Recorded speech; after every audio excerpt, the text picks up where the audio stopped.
বলকচোন আজি বনাও লাও পুল্লা পিঠা ৰঙলাও নাইবা পানীলাওৰে এই পিঠাবিধ বনোৱা হয় ৰঙলাও বা পানীলাও ধুনীয়াকৈ মিহিকৈ ৰুকি ময়দা আটা লগতে ভজা চাউলৰ গুড়ি দি ধুনীয়াকৈ মিশ্ৰণখিনি মিহলাই লোৱা হয় লগতে অকণমান নিমখ দিয়া হয় তাৰ পিছত পিঠাৰ শেপ দি ধুনীয়াকৈ গৰম তেলত ভজা হয় আপোনালোকে এইবিধ পিঠা খাই পাইছেনে নাই খোৱা যদি একবাৰ বনাই কেনে খাবলৈ যত্ন কৰিবচোন ময়ো দেখি থকা পিঠাবিধ আজি বনাই চালো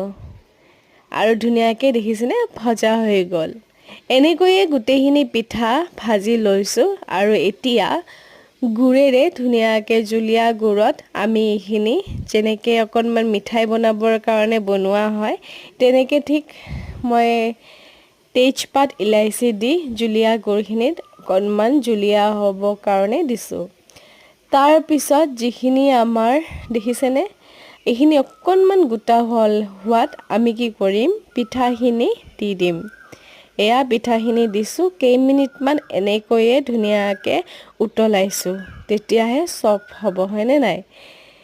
সেয়া কোমল হোৱালৈকে এনেকৈ উতলাই আছোঁ খাবলৈ কিন্তু গৰমে গৰমে খুব ধুনীয়া হৈছিলে আৰু পিছত অকণমান টান হৈছিলে বাৰু